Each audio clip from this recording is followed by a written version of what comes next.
अस्सलाम वालेकुम। पिछली वीडियो के अंदर हमने चैप्टर नंबर 14 जो कि refraction of light and optical instrument था उसे ख़त्म किया था और आज से हम एक नए चैप्टर का आगाज़ करने जा रहे हैं जो कि चैप्टर नंबर 15 है और इसका जो टाइटल है वो हमारे पास nature of light and electromagnetic spectrum है। और इस चैप्टर से हम लोग ऑप्टिक्स की दूसरी ब्रांच को स्टार्ट करने जा रहे हैं। जैसे कि हमने चैप्टर नंबर 13 को जब हम लोग स्टार्ट कर रहे थे तो कहा था कि हम ऑप्टिक्स को यहाँ से जो स्टार्ट कर रहे हैं चैप्टर नंबर 13 से, और इसकी दो ब्रांचेज हैं। एक हमारे पास जो है वो ज्योमेट्रिकल ऑप्टिक्स थी, ज्योमेट्रिकल ऑप्टिक्स, और जो दूसरी हमारे पास ब्रांच थी वो आपके पास फिज़िकल ऑप्टिक्स थी। अगर आप लोगों को याद हो तो दूसरी जो ब्रांच थी वो आपके पास फिज़िकल ऑप्टिक्स थी। और हमने ये कहा था कि जो ज्योमेट्रिकल ऑप्टिक्स है ये हम लोग चैप्टर नंबर 13 और चैप्टर नंबर 14 दोनों के अंदर पढ़ेंगे, जिसके अंदर रिफ्रैक्शन, रिफ्लेक्शन और रे डायग्राम से जो है वो लाइट को समझेंगे और इसकी प्रॉपर्टीज़ को समझेंगे। और फिज़िकल ऑप्टिक्स के अंदर हमने बोला था कि हम नेचर ऑफ लाइट और साथ ही साथ जो है वो इसके जो दूसरे कॉन्सेप्ट हैं जैसे हमारे पास डिस्पर्जन है और आपके पास जो है वो इंटरफेरेंस वगैरह, और ये सारी की सारी चीज़ें जो है वो हम फिज़िकल ऑप्टिक्स के अंदर पढ़ रहे होते हैं। तो इस चैप्टर से बेसिकली हम लोग इसी ब्रांच को स्टार्ट करने वाले फिज़िकल ऑप्टिक्स को, और इसके अंदर हम लोग नेचर को डिस्कस करेंगे, जैसे कि इस चैप्टर का टाइटल भी है कि नेचर ऑफ लाइट। तो सबसे पहले अगर नेचर के बारे में बात की जाए, और नेचर से पहले हम इंट्रोडक्शन ले लेते हैं सबसे पहले तो इस चैप्टर का। इस वीडियो के अंदर जो हमारे कॉन्टेंट्स हैं वो सबसे पहले तो इंट्रोडक्शन है इस चैप्टर का कि इस चैप्टर के अंदर हम लोग क्या क्या चीज़ें पढ़ेंगे, और फिर हाँ हमारे पास जो है वो 3 थ्योरीज़ हैं इसी नेचर के ऊपर, नेचर ऑफ लाइट के ऊपर। हमारे पास जो है वो 3 थ्योरीज़ हैं जो मुख्तलिफ़ किस्म के साइंटिस्ट ने जो पेश की हैं, और इन्हें जो है वो फिर हम लोग डिस्कस करेंगे जो नेचर को बताएंगे कि हमारे पास जो नेचर है लाइट की वो क्या है। तो अगर बात की जाए इस चैप्टर के इंट्रोडक्शन की, तो इसके अंदर सबसे पहले तो हम लोग नेचर ऑफ लाइट के ऊपर बात करेंगे कि लाइट की नेचर क्या है। फिर कुछ मज़ीद टॉपिक्स हैं हमारे पास जैसे डिस्पर्जन ऑफ लाइट, इसी तरह emission of light by atoms कि एटम से लाइट किस तरह से एमिट होती है। फिर उसके बाद जो है वो हमारे पास स्पेक्ट्रम है और इलेक्ट्रोमैग्नेटिक स्पेक्ट्रम है, यानी कि दूसरा जो पार्ट है हमारे पास, पहला पार्ट इसका क्या है इस चैप्टर का, नेचर ऑफ लाइट, और कुछ थोड़े बहुत टॉपिक्स डिस्पर्जन और emission of light by atoms, और इसके बाद जो है वो हमारे पास स्पेक्ट्रम शुरू हो जाएगा जो इस वाले पार्ट से रिलेटेड है कि जिसके अंदर हम लोग इलेक्ट्रोमैग्नेटिक स्पेक्ट्रम को डिस्कस करेंगे, जिसके अंदर मुख्तलिफ़ किस्म की वेव्स और उनकी फ्रीक्वेंसीज़ के बारे में हम लोग पढ़ेंगे। तो ये 2 पार्ट्स हैं हमारे पास इस चैप्टर के, और सबसे आखिर में जो है वो हमारे पास एक और टॉपिक है जो ग्रीन हाउस इफेक्ट है। तो ये सारे के सारे टॉपिक्स हम इस चैप्टर के अंदर पढ़ेंगे। अब इस चैप्टर के अंदर हम लोग लाइट को डिस्कस कर रहे हैं, और लाइट हमारे लिए सबसे ज़्यादा इम्पोर्टेंट चीज़ है। इस अर्थ के ऊपर कोई भी चीज़ सर्वाइव ही नहीं कर सकती कि अगर हमारे पास लाइट मौजूद ना हो। लाइफ पॉसिबल ही नहीं है अगर लाइट मौजूद ना हो। तो ये काफ़ी इम्पोर्टेंट चीज़ है, और ये लाइट ही है जो हमें अलाउ करती है, जिसकी मदद से, जिसकी वजह से हम लोग अपने इर्द गिर्द मुख्तलिफ़ किस्म की रंगीनियाँ देख रहे हैं, मुख्तलिफ़ किस्म के रंग देख रहे हैं। अगर लाइट मौजूद ना हो तो ये सारी की सारी रंगीनियाँ, ये सारे के सारे जो रंग, जो कलर्स हमें नज़र आ रहे हैं, ये नज़र ही नहीं आएंगे। इसके अलावा लाइट के बारे में एक और फैक्ट भी है कि इस पूरे के पूरे यूनिवर्स के अंदर जितनी भी चीज़ें पाई जाती हैं, जितने भी पार्टिकल्स हैं, जितनी भी वेव्स हैं, उनमें से लाइट जो है ये सबसे ज़्यादा स्पीड रखती है, यानी कि ये फास्टेस्ट चीज़ है हमारे पास कि जिसकी स्पीड सबसे ज़्यादा है। दूसरा कोई भी पार्टिकल, कोई भी वेव इसकी स्पीड तक नहीं पहुँच सकती। तो ये हमारे पास छोटा सा इंट्रोडक्शन था इस चैप्टर का, और साथ ही साथ लाइट का भी। अब अगर बात करें नेचर ऑफ लाइट की, तो नेचर ऑफ लाइट का मतलब कि लाइट असल में है क्या चीज़, लाइट किस चीज़ से मिलके बनी हुई है। और शुरू से ही साइंटिस्ट का ये अमल रहा है कि वो जितनी भी चीज़ों को स्टडी करते थे उन्हें क्लासीफाई करके करते थे, ताकि सारी की सारी जो प्रॉपर्टीज़ हैं वो एक साथ ही जो है वो स्टडी कर सकें। ये जो बात है ये हमारे पास 1600 की है, 1600 AD, और इससे आगे मतलब 1600 से लेकर 1700 तक की बात है। ये अभी जो चल रहा है हमारे पास साल वो 2021 चल रहा है, 2021, और ये जो बात हम लोग कर रहे हैं ये 1600 AD की है, और इससे थोड़ा सा आगे मतलब 17 तक की है, जिसके अंदर ये थ्योरीज जो हमारे पास आई नेचर ऑफ लाइट को लेते हुए। तो उस वक्त हमारे पास जो 2, और अभी भी बेसिकली आपके लेवल तक जो 2 हमारे पास चीज़ें हैं, जो 2 बेसिक कैटेगरीज हैं, कि जिसके अंदर हम लोग चीज़ों को क्लासीफाई करते हैं, तोड़ते हैं, वो कौन कौन सी है कि या तो जो चीज़ है वो आपके पास मैटर होगी या तो फिर वो एनर्जी होगी। मैटर और एनर्जी, जितनी भी चीज़ें इस यूनिवर्स के अंदर पाई जाती हैं वो दो ही क्लासेस के अंदर क्लासीफाई हो सकती है, या तो वो मैटर होगी या तो फिर वो जो है वो आपके पास एनर्जी होगी।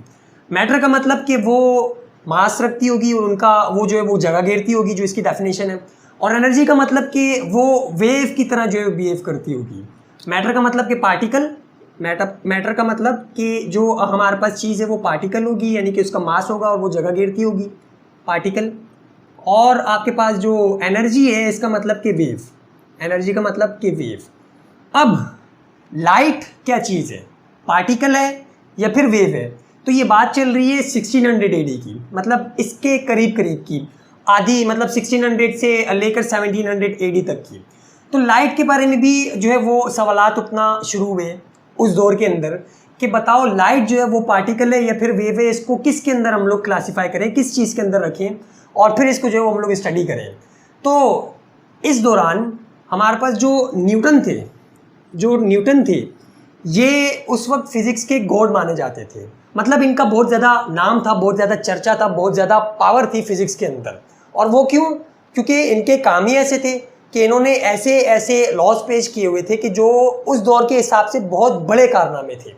3 लॉज ऑफ मोशन, इसी तरह फिर हमारे पास लॉ ऑफ ग्रेविटेशन, जिसकी मदद से इन्होंने यहाँ ज़मीन पे बैठे हुए दूसरे प्लैनेट्स के मास कैलकुलेट करके बता दिए।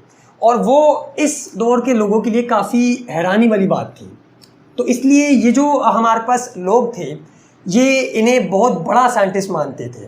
तो ये वाला मसला हमारे पास जो नेचर ऑफ लाइट का है, लोग इनके पास लेके आए और इनसे सवाल किया कि बताओ हमारे पास जो लाइट है उसकी नेचर क्या है, वो मैटर के अंदर आएगी या फिर एनर्जी के अंदर आएगी, यानी कि वो पार्टिकल है या फिर वेव है। और न्यूटन ने अपनी ऑब्जर्वेशन से, अपनी नॉलेज से एक थ्योरी पेश की इसी नेचर ऑफ लाइट के ऊपर कि जिसे हम लोग न्यूटन कॉर्पस्कुलर थ्योरी बोलते हैं। और इसके अंदर इन्होंने बोला कि जो हमारे पास लाइट की नेचर है ये पार्टिकल नेचर है, कि लाइट जो है ये पार्टिकल से मिलके बनी हुई या फिर ये जो ये पार्टिकल है। और आगे हम लोग इसकी पूरी पॉस्टुलेट जो है देखेंगे कि इस थ्योरी के अंदर क्या क्या इन्होंने जो वो चीज़ें बताई। लेकिन इन्होंने क्या बताया कि जो हमारे पास लाइट थी वो पार्टिकल है। फिर हमारे पास इसी दौरान, जिस दौरान न्यूटन की थ्योरी पेश हुई थी, ये वाली न्यूटन्स कॉर्पस्कुलर थ्योरी, इसी दौरान हमारे पास एक और साइंटिस्ट था जिसने इस वेव नेचर ऑफ लाइट की थ्योरी पेश की कि हमारे पास जो लाइट होती है वो पार्टिकल नहीं होती बल्कि वेव होती है। और ये जो साइंटिस्ट थे ये, इनका नाम जो है वो हमारे पास हाइगन है, हाइगन वेव थ्योरी। जो बेसिक थ्योरी पेश की थी वो इन्होंने पेश की थी, जो कि न्यूटन के साथ साथ ही पेश हुई थी। मतलब एक ही दौर चल रहा है, न्यूटन भी यहाँ से जो अपनी थ्योरी पेश कर रहे हैं और हाइगन जो है वो भी अपनी थ्योरी पेश कर रहा है कि हमारे पास जो लाइट है वो वेव है। न्यूटन बोलने के पार्टिकल है, हाइगन बोलने के ये वेव है। तो उस दौरान क्योंकि न्यूटन का जो हमारे पास न्यूटन की जो पर्सनालिटी थी, जो न्यूटन की हमारे पास शख्सियत थी, जो इसका फेम था, वो पूरे के पूरे दुनिया के अंदर इस तरह से फैला हुआ था कि जो हमारे पास हाइगन है इनकी थ्योरी को किसी ने इतनी इंपॉर्टेंस दी नहीं। तकरीबन 100 सालों तक इनकी जो वेव नेचर वाली थ्योरी थी ये किसी ने एक्सेप्ट नहीं की, किसी ने इसको इंपॉर्टेंस दी नहीं। मतलब इतना बड़ा साइंटिस्ट न्यूटन अगर एक बात कर रहा है तो उसके सामने छोटा सा साइंटिस्ट जो हमारे पास हाइगन है उसकी बात को कौन मानेगा। तो इसलिए काफ़ी हमारे पास पूरे के पूरे 100 सालों तक, 100 सालों तक इसकी जो हमारे पास वेव नेचर ऑफ लाइट वाली थ्योरी थी किसी ने इसको इंपॉर्टेंस नहीं दी और किसी ने इसको जो है वो एक्सेप्ट नहीं किया। ये वाली जो हमारे पास पार्टिकल नेचर वाली थ्योरी थी ये चलती रही, सारे लोगों ने जो है ये वाली थ्योरी मानी हुई थी जो कि न्यूटन की थी। लेकिन फिर वेव थ्योरी के अंदर क्या हुआ कि दूसरे साइंटिस्ट भी आके कूद गए। उन्होंने क्या किया कि हाइगन की वेव थ्योरी पढ़ी और मुख्तलिफ किस्म के एक्सपेरिमेंट परफॉर्म किए, जिसके बाद ये प्रूव हुआ कि जो हमारे पास लाइट है उसकी जो नेचर है वो वेव है, यानी कि लाइट वेव नेचर रखती है। और इसकी वजह से क्या हुआ कि जो न्यूटन की थ्योरी थी वो आहिस्ता आहिस्ता नीचे आती गई और जो वेव थ्योरी थी ये आहिस्ता आहिस्ता ऊपर जाती गई। अब इस वेव थ्योरी के ऊपर भी काफ़ी सारे ऐसे सवालात उठे, काफ़ी सारी ऐसी लिमिटेशंस थी इसके अंदर कि जो साइंटिस्ट वेव थ्योरी को सपोर्ट कर रहे थे वो इसका जवाब नहीं दे पाए। तो ये कंट्रोवर्सी काफ़ी अरसे तक चलती रही कि लाइट पार्टिकल है या फिर वेव है, पार्टिकल है या फिर वेव है। और करते करते काफ़ी अरसे बाद हमारे पास ये थ्योरी आई जिसे हम लोग quantum and dual nature of light कहते हैं, जो कि मैक्स प्लांक, क्वांटम थ्योरी जो थी वो मैक्स प्लांक, और इसी की थ्योरी को लेते हुए हमारे पास जो डुअल नेचर थ्योरी है लाइट की वो सर एल्बर्ट आइंस्टाइन इन्होंने पेश की। जिसके बाद ये जो हमारे पास कंट्रोवर्सी थी पार्टिकल और वेव की, जो कि काफ़ी अरसे से चलती हुई आ रही थी, ये ख़त्म हो गई। और अभी तक हम लाइट की नेचर को इसी थ्योरी की मदद से जो है वो डिफ़ाइन करते हैं। इसी थ्योरी की मदद से जो है वो हम लोग समझते हैं कि जो हमारे पास लाइट की नेचर है वो क्या होती है। और इस थ्योरी के बाद बेसिकली एक नई ब्रांच जो है वो वजूद में आई, जो फिज़िक्स के अंदर अभी मौजूद है, जिसे हम लोग क्वांटम फिज़िक्स बोलते हैं। बहुत ही ख़तरनाक किस्म की ब्रांच है। जब आप इसे पढ़ोगे तो आपका दिमाग जो है वो हिल जाएगा। इसके अंदर ऐसी ऐसी बातें कि जो आपके ऊपर से जाएंगी, आप जो है वो उन्हें मानोगे नहीं। मतलब हम अभी क्या मानते हैं कि इलेक्ट्रॉन जो वो पार्टिकल है। क्वांटम मैकेनिक्स के अंदर हमारे पास या फिर क्वांटम फिज़िक्स के अंदर हमारे पास जो इलेक्ट्रॉन है वो पार्टिकल नहीं है, बल्कि वो एक वेव है, यानी कि वो दोनों की दोनों चीज़ें। तो ये काफ़ी हमारे पास जो है वो दिमाग को हिला देने वाली चीज़ें हैं फिज़िक्स के अंदर। और इसी तरह हमारे पास जो नेचर ऑफ लाइट है ये भी काफ़ी मुश्किल है समझने के लिए। तो इसलिए इसको समझने के लिए ये जो थ्योरीज़ हैं ये इनका पढ़ना लाजमी है। स्टार्ट करते हैं सबसे पहले हम लोग न्यूटन की थ्योरी से कि न्यूटन कॉर्पस्कुलर थ्योरी क्या है और इसने किस तरह से लाइट को जो है वो पार्टिकल कहा और इसकी क्या क्या पॉस्टुलेट है। फिर वेव थ्योरी भी साथ ही साथ जो हम लोग पढ़ेंगे, क्योंकि ये दोनों एक ही वक्त के अंदर जो है वो आई थी।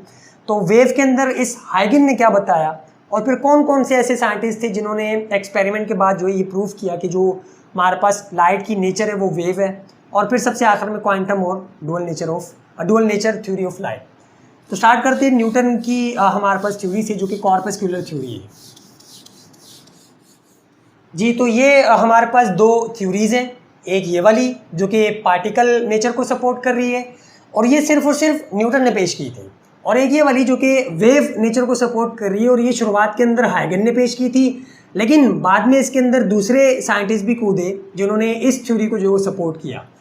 अब अगर सबसे पहले हम लोग बात करें न्यूटन्स कॉर्पस्कुलर थ्योरी की, यानी कि पार्टिकल नेचर ऑफ लाइट की, जो कि न्यूटन ने कॉन्सेप्ट पेश किया था, तो ये इन्होंने 1675 के अंदर पेश किया था। ईयर कौन सा था? 1675। और इनकी थ्योरी के कुछ पॉस्टुलेट या कुछ पॉइंट्स जो यहाँ पे हमने लिखे हुए हैं। सबसे पहला पॉइंट इनकी थ्योरी का क्या है कि light is composed of minute particles called corpuscles. कि लाइट छोटे छोटे पार्टिकल से मिलकर बनी हुई है, जिन्हें हम लोग कॉर्पसल्स कहते हैं। ठीक उसी तरह जिस तरह हमारे पास मैटर छोटे छोटे पार्टिकल से मिलकर बना होता है, जिन्हें उस वक्त जो वो एटम्स कहा जाता था। तो लाइट के बारे में भी न्यूटन ने यही कॉन्सेप्ट दिया कि जो हमारे पास लाइट है वो छोटे छोटे माइन्यूट पार्टिकल से मिलकर बनी हुई है, जिन्हें हम लोग कॉर्पसल्स बोलते हैं। These particles are emitted from sources, from the light sources. यहाँ पे लाइट भी आएगा कि ये जो छोटे छोटे पार्टिकल्स होते हैं, ये जो कॉर्पसल्स होते हैं, ये लाइट की सोर्सेज से एमिट होते हैं। तो फर्ज करो कि यहाँ पे हमारे पास एक लाइट की सोर्स है, जैसे कि ये मोमबत्ती या फिर कोई बल्ब भी हो सकता है, फिर कोई सी भी ऐसी चीज़ जो लाइट को प्रोड्यूस करती हो। तो लाइट सोर्स से ये जो पार्टिकल्स हैं, ये जो कॉर्पसल्स हैं, वो निकलते हैं, एमिट होते हैं। यानी कि ये जो सोर्स है ये इन्हें एमिट करेगी कुछ इस तरह से, हर डायरेक्शन के अंदर इस तरह से एमिट करेगी। तीसरे पॉइंट के अंदर दे मूव रेक्टिलिनियरली, यानी कि इन अ स्ट्रेट लाइन, कि ये जो कॉर्पसल्स हैं ये स्ट्रेट लाइन के अंदर मूव करते हैं।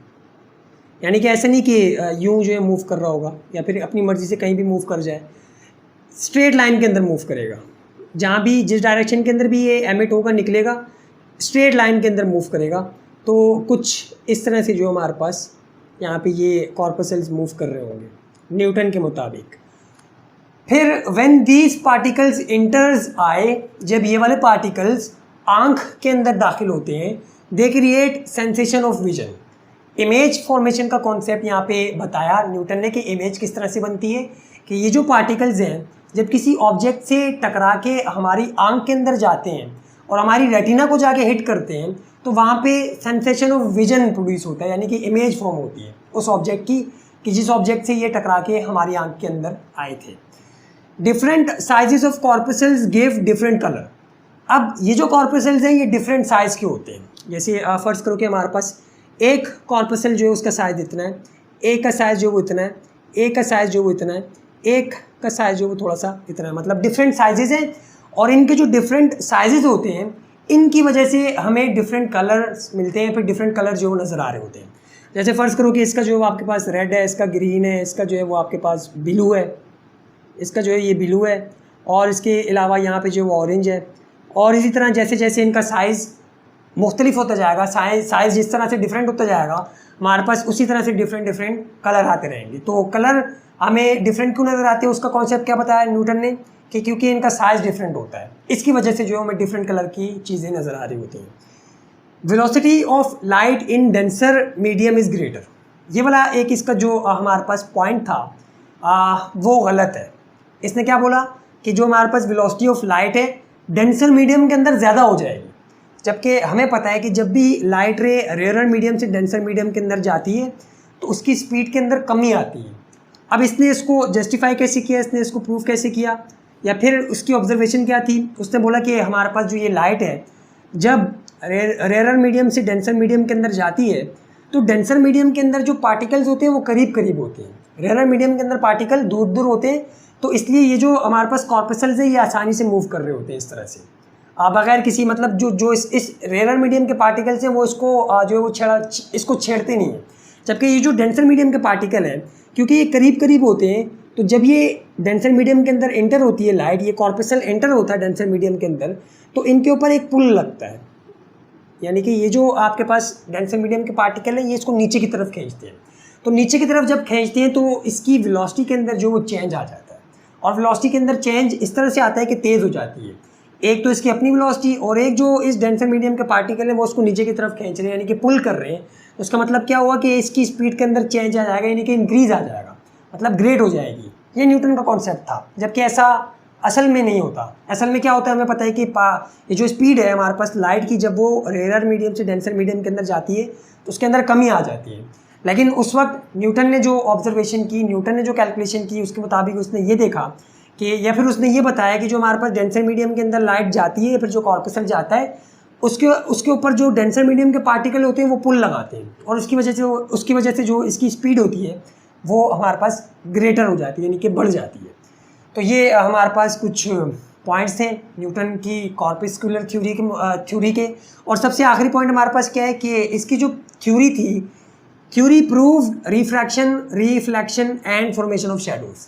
और इसकी जो थ्योरी थी इसने रिफ्रैक्शन को भी प्रूव किया या फिर एक्सप्लेन किया, रिफ्लेक्शन को भी एक्सप्लेन किया, और साथ ही साथ जो फॉर्मेशन ऑफ शैडोज़ थे कि शैडोज़ क्यों बनते हैं उसको भी जो है वो प्रूव कर दिया। और रिफ्लेक्शन को कैसे प्रूव किया कि ये जो हमारे पास कॉर्पसल्स थे न्यूटन ने इन्हें इस तरह से इमेजिन किया था कि ये रबड़ की बॉल है, यानी कि इलास्टिक बॉल है। और जब हम लोग इलास्टिक बॉल को किसी सरफेस के ऊपर फेंकते हैं, जैसे कि हमारे पास सिमसिम की बॉल होती है, बचपन में जो सिमसिम की बॉल होती थी, अगर आप उसे फ़र्श के ऊपर मारो, इस तरह से फ़र्श के ऊपर फेंको, तो क्या होगा?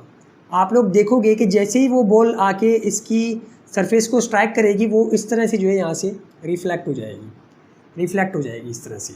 तो इसने बोला कि ये जो हमारे पास कॉर्पसल्स है ये सेम रबड़ बॉल की तरह की है, यानी कि सिमसिम की बॉल या फिर इलास्टिक बॉल की तरह की है, कि जैसे ही ये मिरर की सरफेस के ऊपर स्ट्राइक होते हैं तो वो रिफ्रैक्ट हो जाते हैं इस तरह से। और ये जो एंगल बन रहे होते हैं दोनों के दोनों बराबर होते हैं, यानी कि जिस एंगल के ऊपर जाके ये हिट होते हैं उसी एंगल के ऊपर जाके जो है वो इस तरह से मूव कर जाते हैं। इसी तरह रिफ्रैक्शन को भी इसने इसी तरह से जो है वो डिफ़ाइन किया कि जो हमारे पास स्पीड है वो उसकी तेज़ हो जाती है किस तरह से। और फॉर्मेशन ऑफ शैडो भी जो है वो इसने अपनी थ्योरी से प्रूव कर दिया। तो ये जो थ्योरी थी ये काफ़ी अरसे तक हमारे पास चलती रही, एक्सेप्ट रही, मतलब यूनिवर्सली एक्सेप्ट रही कि सारे के सारे लोगों ने, सारे के सारे साइंटिस्ट ने इसकी थ्योरी को माना हुआ था। क्यों? क्योंकि इसका फेम बहुत ज़्यादा था, यानी कि इसका बहुत पावर था, इसका जो था बहुत ज़्यादा चर्चा था, सारे लोग इसकी बात मानते थे, बड़े बड़े लॉज इसने पेश किए हुए थे। इसी के साथ 1675 के अंदर इसकी थ्योरी आई, 1676 के अंदर हाइगन ने अपनी थ्योरी पेश की जिसे हम लोग वेव थ्योरी बोलते हैं। और इसकी थ्योरी के मुताबिक it is a form of energy, कि लाइट जो है वो एनर्जी की एक फॉर्म है। इसे पार्टिकल नहीं बोलो, इसे मैटर की कैटेगरी के अंदर नहीं डालो, बल्कि ये एनर्जी की कैटेगरी के अंदर आएगी। And travels in the form of wave.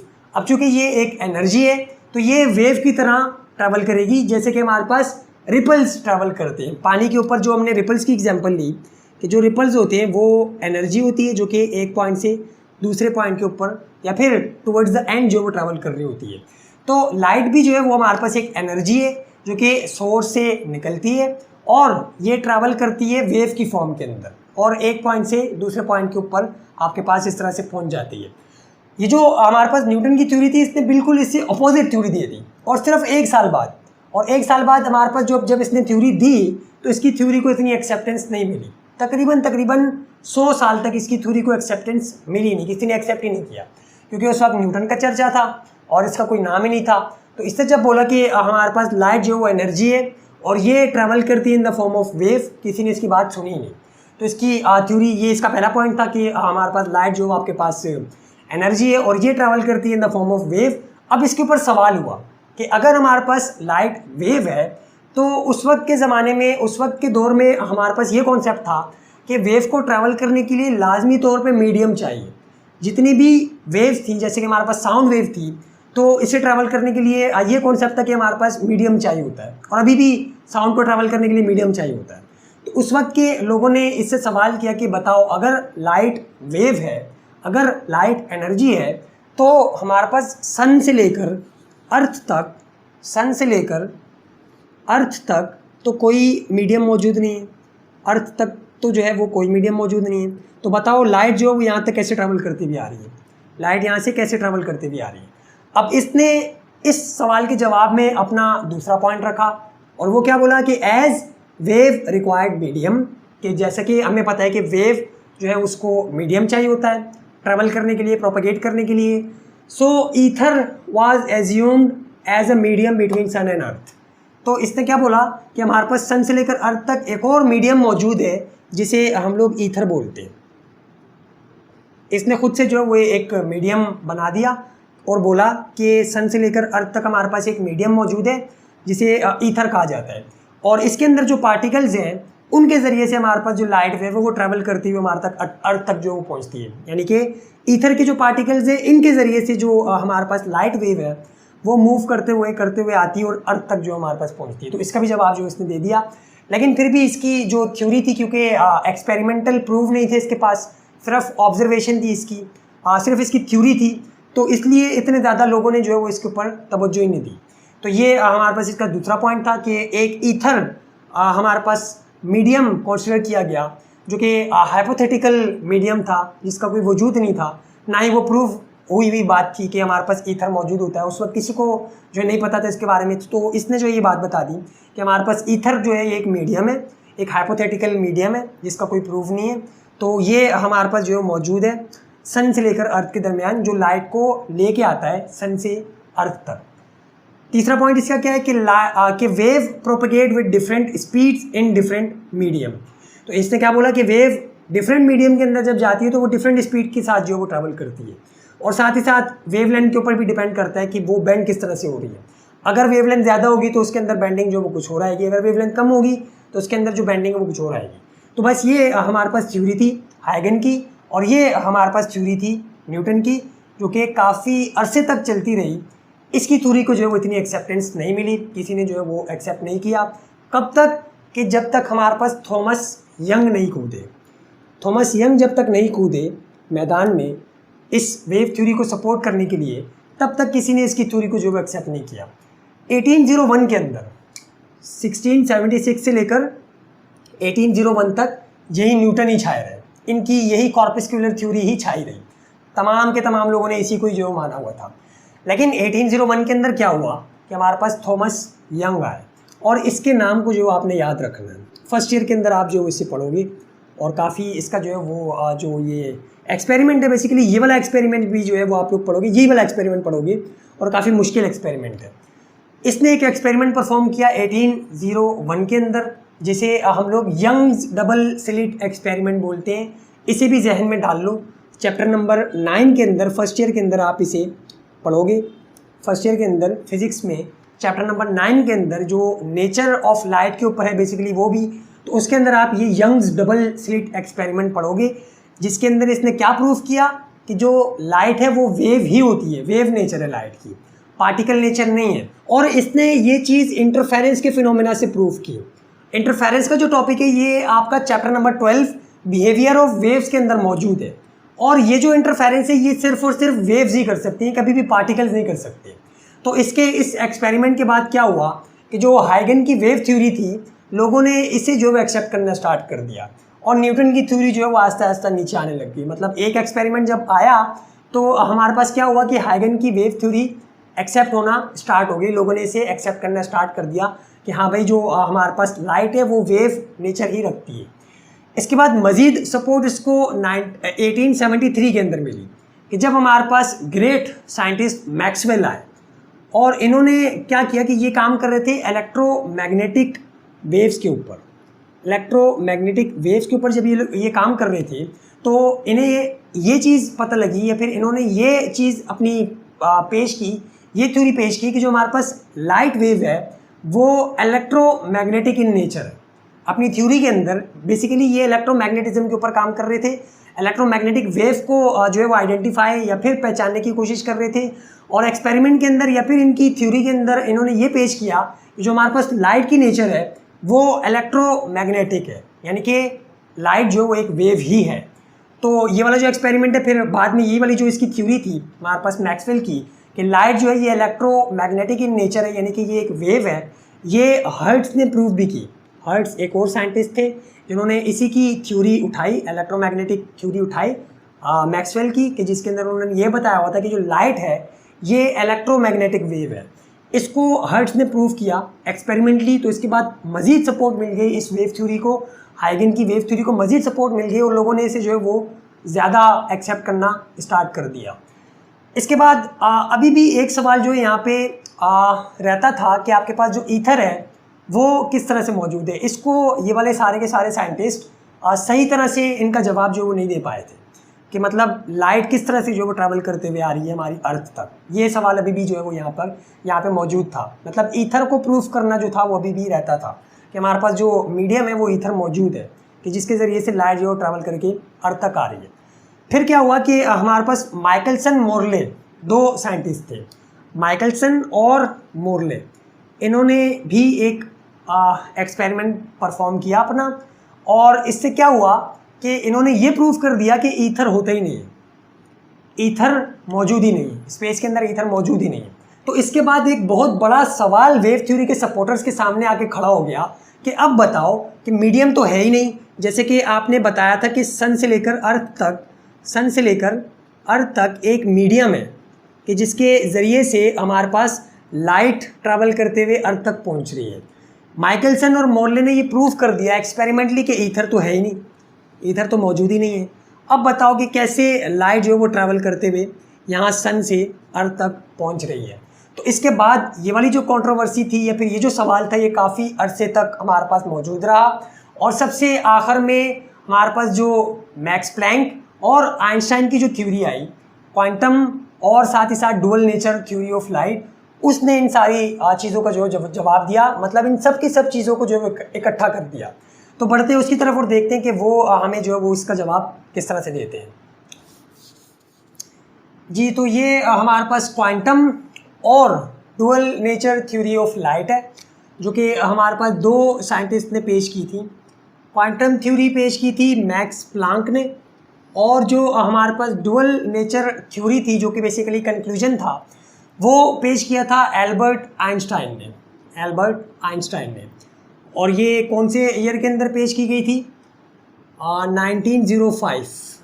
1905। कहाँ से चलती हुई जो ये कंट्रोवर्सी आ रही है और कहाँ पे आके जो इसका जवाब मिल रहा है हमें? 1675 से ये चलती हुई आ रही है और हमें इसका जवाब कहाँ पे मिलेगा? 1905 के अंदर। तो अच्छा खासा जो है वो टाइम लगा लाइट की नेचर को समझने के लिए।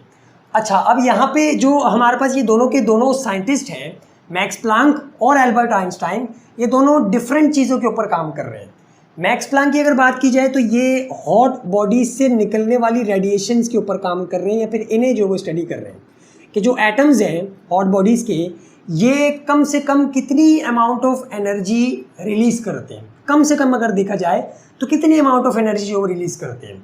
और जो एल्बर्ट आइंस्टाइन है ये फोटो इलेक्ट्रिक इफेक्ट के ऊपर काम कर रहे हैं, फोटो इलेक्ट्रिक इफेक्ट के ऊपर, कि मेटल की आपके पास अगर शीट हो, मेटल एक खास मेटल की शीट हो और उसके ऊपर आपके पास जो है वो लाइट रेज आके स्ट्राइक हो, तो क्या होता है कि इसके अंदर से इलेक्ट्रॉन एमिट हो जाता है, इलेक्ट्रॉन नॉकआउट हो जाता है, फिर इलेक्ट्रॉन जो एमिट हो जाता है। लाइट रेज क्या करती है कि जब मेटल की सरफेस के ऊपर पड़ती हैं तो इसमें से इलेक्ट्रॉन को नॉकआउट कर देती हैं या फिर इलेक्ट्रॉन जो है वो इनमें से एमिट हो जाता है। ये वाला जो आपके पास फोटो इलेक्ट्रिक इफेक्ट है ये आपकी सेकेंड ईयर के अंदर आएगा, इसे आप लोग वहाँ पे पढ़ोगे तो इसे भी जो है ध्यान में रखना।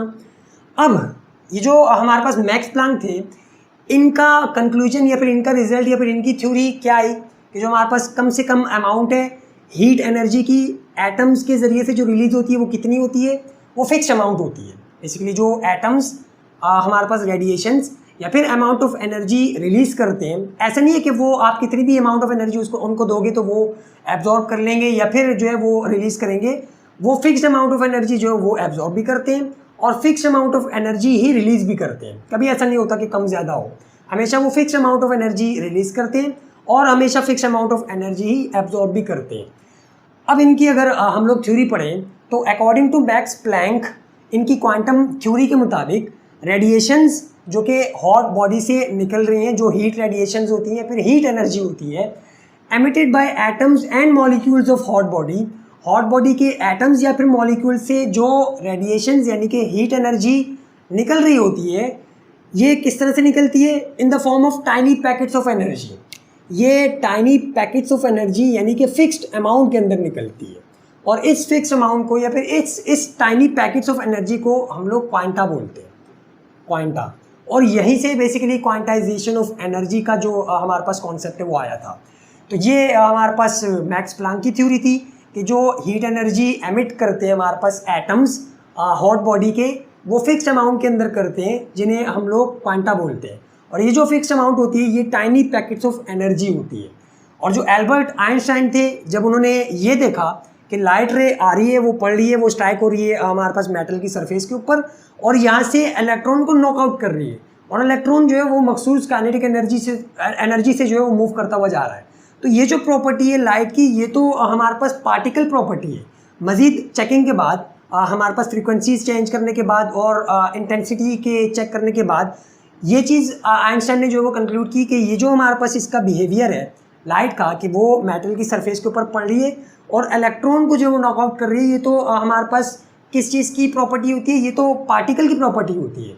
तो आइंस्टाइन ने क्या किया कि अपना ये वाला रिजल्ट और मैक्स प्लैंक का ये वाला रिजल्ट, ये दोनों कंबाइन लिए और पिछली जितनी भी हमारे पास इंफॉर्मेशन थी, नॉलेज थी थ्योरीज की, वो भी सारी की सारी ली और अपनी एक थ्योरी जो पेश की जिसे हम लोग dual nature theory of light बोलते हैं। और वो उसके पॉस्टुलेट जो यहाँ से Albert Einstein used this concept, इस वाले कॉन्सेप्ट को यानी कि quantum theory of Max Planck, इसे जो है इस कॉन्सेप्ट को एल्बर्ट आइंस्टाइन ने यूज़ किया जबकि वो काम कर रहे थे फोटो इलेक्ट्रिक इफेक्ट के ऊपर, और कंक्लूड किया दो रिजल्ट्स को सामने रखते हुए कि ये टाइनी पैकेट्स यानी कि इनकी क्वांटम थ्योरी और अपना क्या कि लाइट की जो नेचर है वो यहाँ पे इस वाले केस के अंदर तो पार्टिकल शो हो रही है। तो इन्होंने क्या बताया, ये इसके पॉस्टुलेट है कि when light falls on metal surface, कि जब लाइट हमारे पास फॉल करती है मेटल की सरफेस के ऊपर, electrons are emitted from it. तो उससे क्या होता है कि जो इलेक्ट्रॉन्स होते हैं वो एमिट हो जाते हैं, इलेक्ट्रॉन्स उसमें से नॉकआउट हो जाते हैं, वो निकल जाते हैं। फिर दूसरे पॉइंट के अंदर उन्होंने क्या बताया कि nature of light is not fully wave, कि जो हमारे पास लाइट की नेचर है वो फुल्ली वेव नहीं है, वेव है लेकिन फुली वेव नहीं है, but of small little packets of light energy called photons. यानी कि इन्हीं का कॉन्सेप्ट उठाया और बोला कि जो हमारे पास लाइट है ये फुल्ली वेव नहीं है, कभी कभार ये आपके पास पार्टिकल के तौर पे बिहेव करती है और कभी कभार जो है ये आपके पास वेव के तौर पे बिहेव करती है, यानी कि दोनों एक ही वक्त के अंदर है। ये फुली वेव नहीं है बल्कि small packets of light energy, small packets of light energy है जिन्हें हम लोग फोटॉन्स बोलते हैं। यानी कि न्यूटन का जो हमारे पास कॉन्सेप्ट था वो भी इसके अंदर आ गया कि हमारे पास स्मॉल पैकेट्स ऑफ एनर्जी जिसे हम लोग फोटॉन बोलते हैं।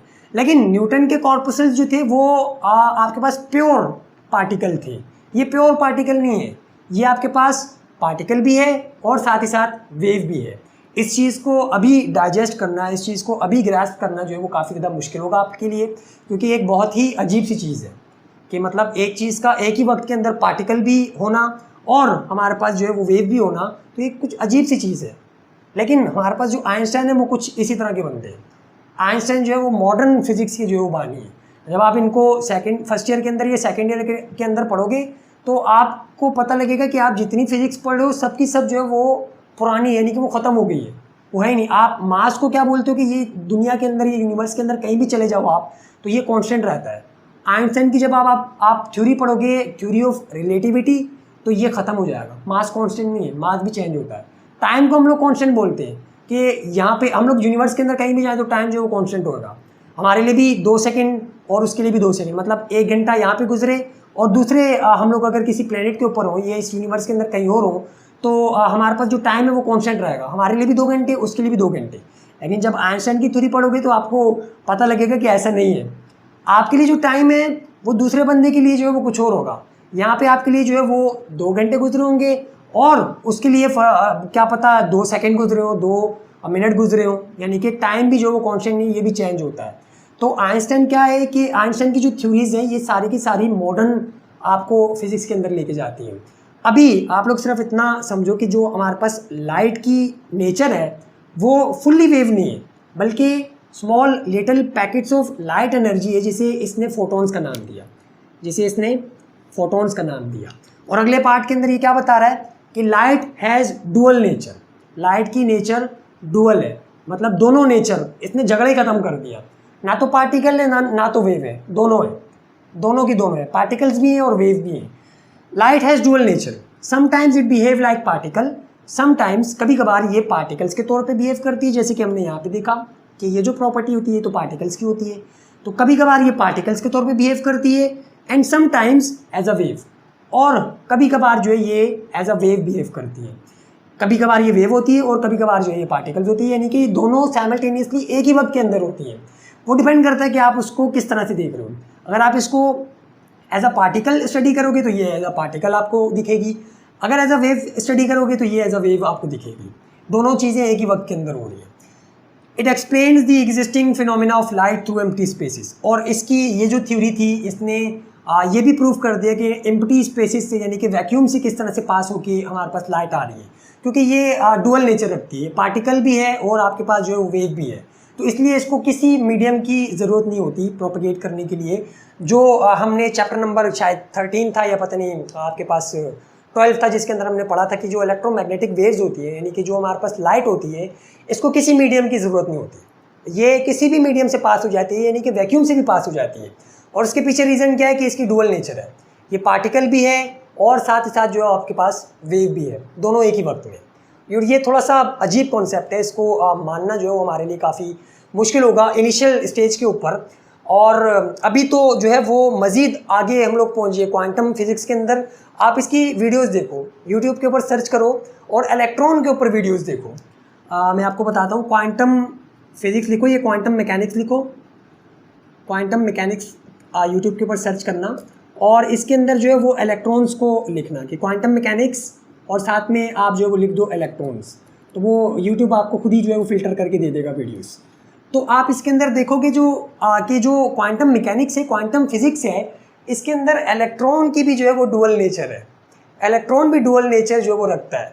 मतलब अभी हम लोग क्या समझते हैं, फिर अभी तक आप लोगों ने क्या पढ़ा कि जो इलेक्ट्रॉन है वो पार्टिकल है, इलेक्ट्रॉन जो है वो मास है। लेकिन जब आप क्वांटम फिज़िक्स के अंदर जाते हो, डीप जाके स्टडी करते हो, इलेक्ट्रॉन को जो है वो स्टडी करते हो, देखते हो, तो आपको ये पता लगता है कि जो इलेक्ट्रॉन है ये भी आपके पास जो है वो डुअल नेचर रखता है। ये वेव भी है और ये जो है ये पार्टिकल भी है। तो ये सारी की सारी चीज़ें आप basically first year second year के अंदर पढ़ोगे। अगर किसी अच्छे टीचर से पढ़ा, या फिर आपके पास यूट्यूब भी मौजूद है, आप सर्च करो, काफ़ी सारी डॉक्यूमेंट्रीज जो है वो मौजूद है जो इन सारे के सारे कॉन्सेप्ट्स को जो है वो बता रही है। लेकिन अभी फ़िलहाल आपके पास इतने कॉन्सेप्ट नहीं है कि आप क्वांटम मैकेनिक्स को या फिर इलेक्ट्रॉन्स की जो हमारे पास सारी की सारी चीज़ें इसे समझ सको। देखना है तो देख लो, क्या पता आपको समझ में आ जाए। ये हमारे पास जो है वो डुअल नेचर ऑफ लाइट है कि लाइट की डुअल नेचर है, ये पार्टिकल भी है और वेव भी है। मतलब आइंस्टाइन ने झगड़ा ही ख़त्म करवा दिया कि ना तुम्हारी बात सुनी जाएगी, ना तुम्हारी बात सुनी जाएगी। ये दोनों की जो है वो मिक्स कर दी बात कि पार्टिकल भी है और आपके पास जो वो नेचर भी है, ये वेव भी है। तो ये था हमारे पास आज का टॉपिक कि जिसके अंदर हमने हिस्ट्री ऑफ लाइट को नेचर के ऊपर जो थी काफ़ी डिटेल के अंदर डिस्कस किया। तो बस आज के लिए इतना ही, मिलते हैं फिर अगली वीडियो में, तब तक के लिए अल्लाह हाफिज़।